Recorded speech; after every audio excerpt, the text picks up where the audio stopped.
Salut la compagnie, c'est Jules Melon et aujourd'hui dans Rapport Ciné Critique, j'ai décidé de vous parler d'un film avec Jean-Pierre Bacry. Et oui, petit hommage à cet acteur qui nous a quittés au début de la semaine et dont je découvre ici le travail dans ce film de Jean-Marie Poiret que je visionne sur le tard, l'une des rares œuvres de ce metteur en scène que je n'avais pas encore vu, sorti en 1989. Mes meilleurs copains, alors pas forcément le brûlot qu'on va citer en priorité dans la carrière de Bacry, quoique on parlera plus d'un air de famille, le goût des autres, on connaît la chanson, puis récemment le sens de la fête, ou Didier, tiens, d'Alain Chabat, que j'aime énormément. Alors ici, il partage l'affiche avec une pléiade d'acteurs tels que Gérard Lanvin, Christian Clavier, là, un des habitués du cinéma de Poiret, d'ailleurs, il coécrit le film. Il y a également Philippe Corsan, autre acteur regretté qui nous a quittés il y a un peu plus de 10 ans.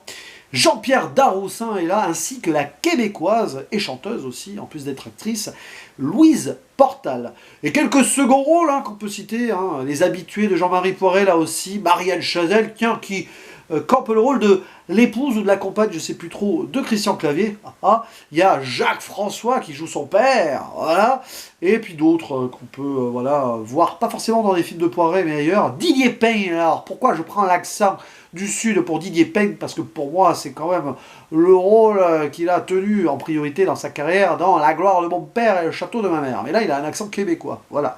Et puis il y a Jean-Marie Poiret lui-même qui fait une petite apparition de dos à la campagne.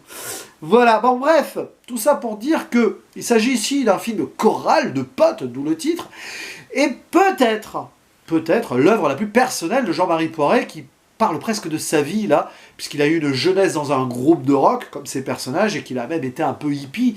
Il a fait des films expérimentaux, comme un des personnages aussi du métrage. D'ailleurs, le personnage de Bacry. Tiens, voilà. Et ce film a été un échec qui a beaucoup marqué Poiret, qui est revenu ensuite à des comédies d'aventure. Et alors, jusque-là, dans la carrière de Poiret, il y a eu du bon et du moins bon, surtout du très bon en fait. Alors, j'ai pas vu tous ces premiers films avant Le Père Noël est une ordure, qui est un must. Et après, j'ai vu le Papy fait de la résistance, qui est très bien d'ailleurs, un petit extrait dans le film, vite fait au fond à la télé. Et Twist égal à Moscou, j'ai pas apprécié. Il faudrait que je le revoie, mais j'étais pas rentré dans le délire. Du coup, est-ce que mes meilleurs copains vont s'intégrer plus dans les réussites ou les... Attention, d'abord, petit synopsis très vite, on suit le parcours de 5 quarantenaires qui se rappellent de leur jeunesse. Voilà, ils se sont connus, alors certains au lycée, d'autres après, et qui voient revenir dans leur vie leur amie québécoise chanteuse qui était dans leur groupe et qui est devenue très célèbre depuis. Voilà, elle revient en France pour un concert et puis ils se revoient. Et cette rencontre va leur remémorer certaines choses. Et donc c'est un film qui va nous faire voyager à travers l'amertume d'une jeunesse oubliée et puis d'une vie actuelle, donc de quarantenaire un petit peu blasée. Et donc questionnement de est-ce qu'on vit finalement la vie qu'on aurait aimé vivre, comment on a évolué, etc. C'est très passionnant sur le papier et les personnages sont plutôt intéressants, même s'y rentrant dans certains stéréotypes. Alors, j'ai apprécié moyennement, mais j'ai quand même apprécié. Disons que, en fait, le souci de ce film, c'est que il marche pratiquement uniquement sur deux choses, la performance des acteurs et les dialogues.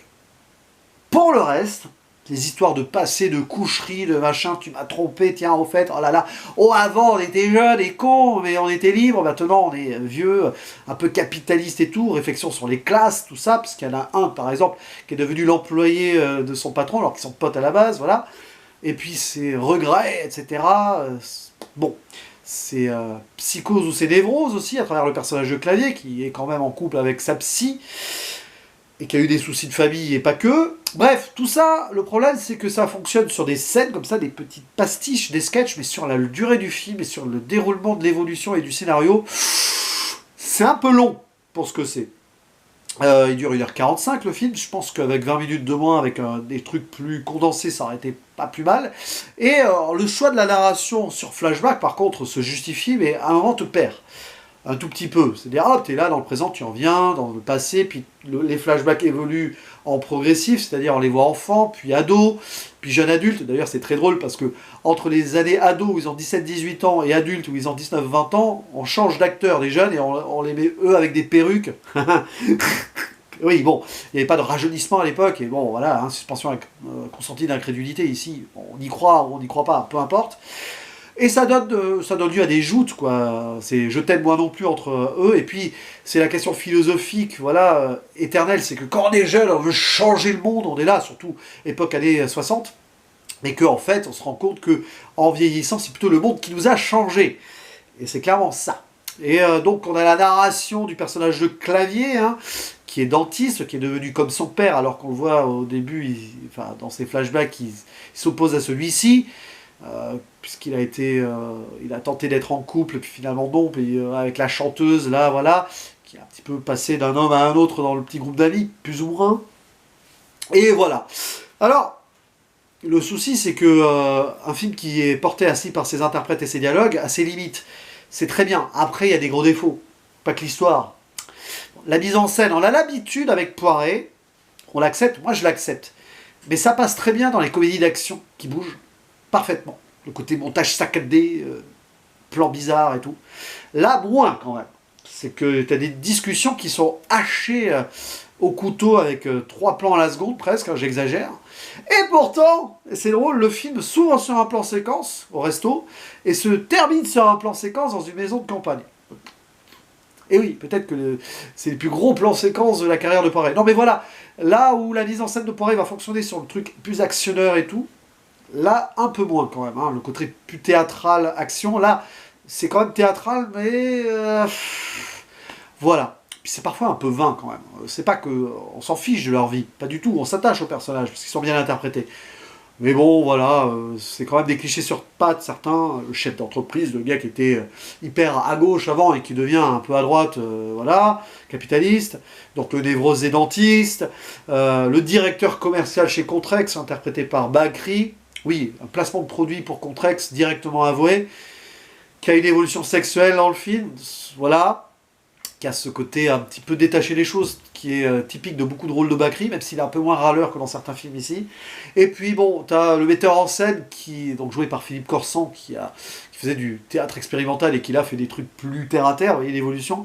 Et alors le personnage de Jean-Pierre Darroussin, qui est le seul qui n'a pas vraiment évolué, qui est resté hippie, à parler comme ça, tranquille, peace, hein. Voilà.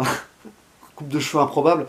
Et Jean-Pierre Darroussin, d'ailleurs, on le voit, c'est l'un des rares qui joue lui-même, hein, parce qu'ils sont des musiciens dans le film, enfin, censé. Et on le voit, normalement, il te tape un solo, je pense qu'il savait jouer de la guitare, ou il a appris pour le film, je sais pas.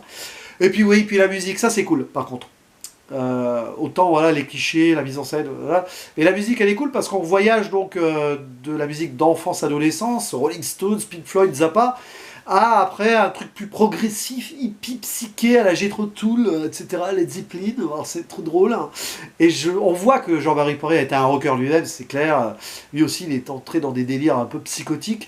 Ce qui expliquerait peut-être la mise en scène complètement waouh de certains de ses films. Mais là, ouais. Après, bon, tout simplement, on suit, il y a des histoires donc de coucherie, de machin, bon, voilà. Mais bon, en fait, c'est un délire ce film, forcément. Pourtant, il me concerne parce que je vais avoir 40 ans à la fin de l'année, donc délire de quarantenaire qui fait une réflexion sur sa vie plus jeune.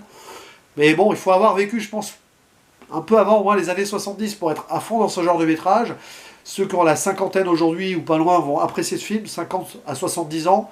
Peut-être que pour les plus jeunes, voilà. Bon, moi ça va, je suis pas. Voilà, je vais bientôt avoir 40 ans, mais je pense que je suis passé un peu à côté du délire. C'est peut-être un métrage que j'aurais aimé voir plus jeune aussi, mais bon, voilà. Donc c'est pas un des essentiels de Jean-Marie Poiret, clairement. C'est mieux que Twist Again à Moscou dans mes souvenirs, mais je le reverrai ce film. C'est pas le meilleur rôle de Bakri, mais il est très bon.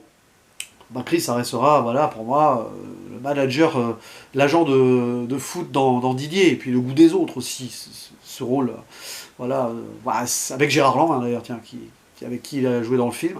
D'ailleurs, apparemment, pendant le tournage, il y a eu des clans qui se sont faits entre les acteurs et tout. C'est pour ça que certains, on les reverra plus trop jouer ensemble, hein, si vous voyez ce que je veux dire.